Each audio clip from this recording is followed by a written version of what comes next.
Assalamualaikum warahmatullahi wabarakatuh. Yang terhormat Ibu Yuni Wahyuni selaku dosen pengampu pada mata kuliah komunikasi efektif serta rekan-rekan yang saya banggakan. Puji syukur marilah kita panjatkan kehadirat Allah Subhanahu wa taala atas rahmatnya kepada kita semua. Salawat dan salam semoga senantiasa terlimpah dicurahkan kepada Nabi kita yakni Nabi Muhammad SAW. Pada kesempatan kali ini kami akan mengangkat topik mengenai observasi kelengkapan di RSUD Sukarjo. Saya, Halwaya Mahufida, selaku moderator akan membimbing jalannya kegiatan diskusi ini. Lalu ada rekan tim saya. Perkenalkan, nama saya Bella Putri Binugraha ini. Saya Neneng Kaila Nazla Zakia. Saya dari Ramdhani. Saya Suci Sulistiawati. Baik, adapun rangkaian acara pada kegiatan kali ini terdiri atas pembukaan, penyajian materi, lalu penutup. Kita langsung saja memasuki acara pertama, yaitu pembukaan dengan mengucapkan basmalah. Bismillahirrahmanirrahim. Acara selanjutnya adalah penyajian materi. Saya persilakan kepada penyaji dari kelompok 3 untuk langsung menyampaikan presentasinya. Pendahuluan, definisi rekam medis. Rekam medis adalah berkas yang berisi catatan dan dokumen tentang identitas pasien, pemeriksaan, tindakan, dan pelayanan lain yang telah diberikan kepada pasien. Kelengkapan rekam medis adalah salah satu indikator kualitas pelayanan kesehatan yang dapat diukur dengan menggunakan standar akreditasi rumah sakit. Kemudian di sini ada ploket tentang kelengkapan dokumen rekam medis. Di sini ada dokumen rekam medis kosong, kemudian ke bagian dokumen rekam medis rawat jalan. Adapun variabel rekam medis yang kami teliti kelengkapannya saat observasi yaitu formulir resum rekam medis, kemudian formulir pengkajian keperawatan, formulir catatan pengembangan pasien terintegrasi, dan informan consent.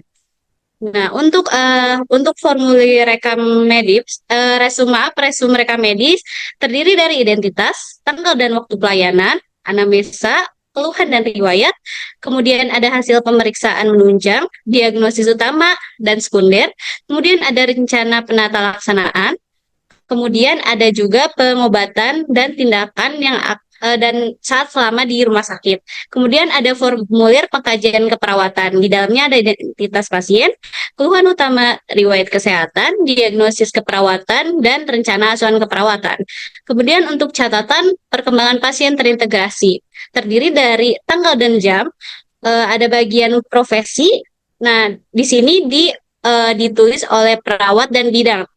Kemudian untuk catatan perkembangan yang digunakan oleh RSUD Dr. Soekarjo yaitu dengan menggunakan metode SWAP.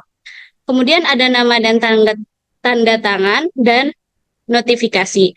Adapun untuk informan consent, ada persetujuan tindakan kedokteran, pemberian informasi, jenis dan isi informasi, dan persetujuan tindakan kedokteran. Kemudian ada dokumen rekam medis rawat jalan. Adapun variabel rekam medisnya sama dengan rawat inap dan gawat darurat meliputi formulir resum rekam medis, formulir pengkajian keperawatan, catatan perkembangan pasien terintegrasi, dan informan consent. Adapun formulir resum rekam medisnya terdiri dari identitas, tanggal dan waktu pelayanan, anamnesa, keluhan dan riwayat, kemudian ada hasil pemeriksaan menunjang, diagnosis utama dan sekunder, rencana penata laksanaan, kemudian ada pengobatan dan tindakan selama di rumah sakit. Adapun untuk formulir pengkajian keperawatan, ada identitas, keluhan utama, diagnosis keperawatan, rencana asuhan keperawatan.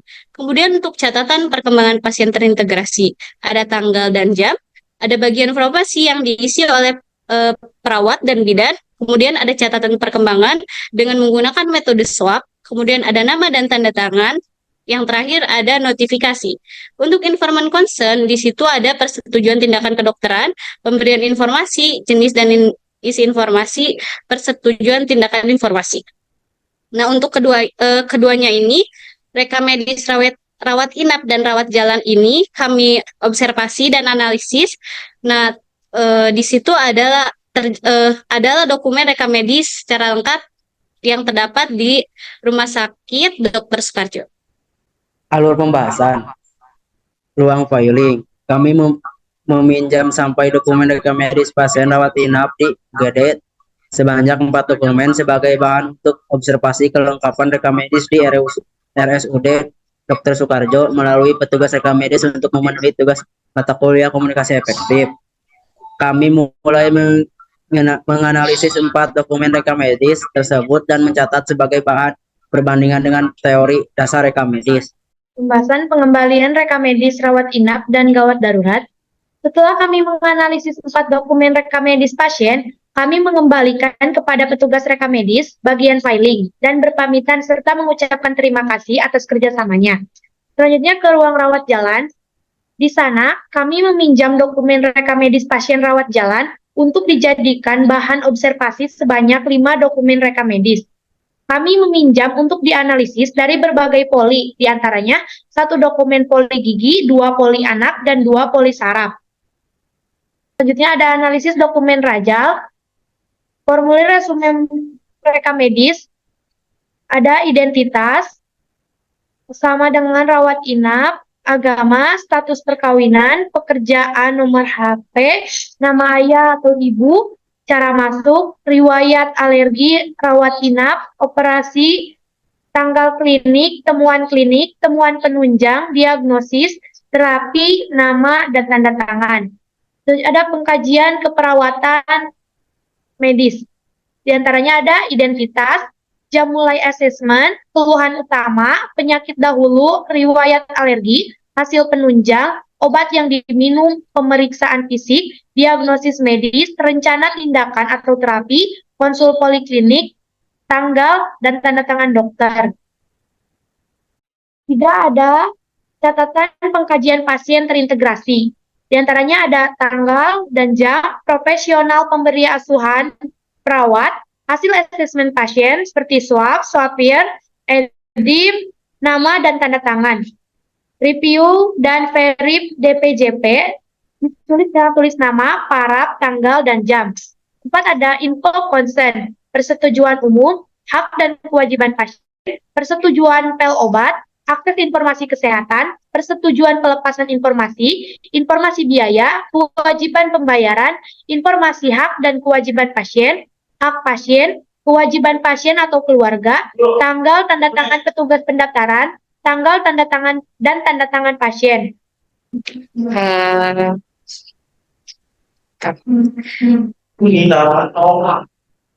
Kemudian untuk hasil wawancara kami yang bertanya kepada rekam medis, pertama kita menanyakan tentang isi formulirnya seperti apa, yaitu isi formulirnya secara keseluruhan sudah ada desainnya. Secara teori di dalam formulirnya ada 3 bagian. Yang pertama ada ada judul, isi, penutup. Kemudian untuk bagian judulnya berisi rumah sakit, nama rumah sakit, identitas pasien, nama formulir. Kemudian untuk bagian isinya berupa isi keseluruhan isi formulir. Kemudian untuk penutupnya berupa tanda tangan.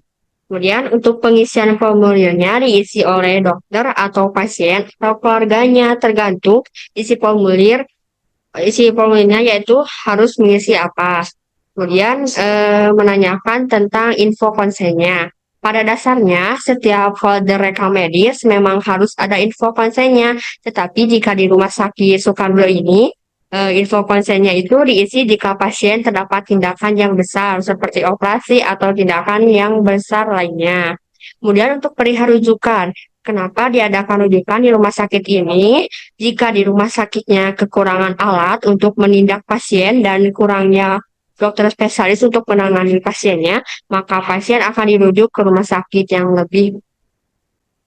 Baik, terima kasih kepada penyaji atas pemaparan materinya. Di sini saya moderator akan membacakan kesimpulan dan sarannya. Rekam medis di RSUD Soekarjo mempunyai sistematik kerja yang cukup lengkap karena rekam medis pasien antara rawat inap dan gawat darurat dipisahkan penempatannya dengan rekam medis rawat jalan. Untuk rekam medis rawat inap dan gawat darurat disimpan di bagian ruang filing, sedangkan untuk rekam medis rawat jalan disimpan di ruang dokumen rawat jalan. Sehingga lebih mudah mengenali antara rekam medis rawat jalan dan rawat inap atau gawat darurat. Namun sebaiknya untuk ruang filing lebih diperluas lagi dan ditambah beberapa rak sebagai tempat penyimpanan dokumen rekam medis dan ditambahkan beberapa fasilitas pendukung lainnya.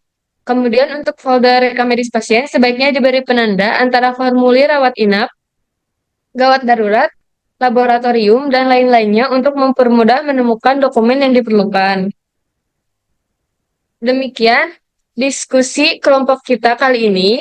Marilah kita tutup sesi ini dengan bersama-sama mengucapkan hamdalah. Alhamdulillahirrahmanirrahim. Saya selaku moderator mengucapkan terima kasih kepada Ibu Ida Wahyuni dan rekan-rekan semua atas partisipasi aktifnya. Saya juga memohon maaf jika ada kesalahan. Dan marilah kita berikan aplaus untuk kita semua pada kesempatan kali ini. Sekali lagi terima kasih atas perhatiannya. Wassalamualaikum warahmatullahi wabarakatuh.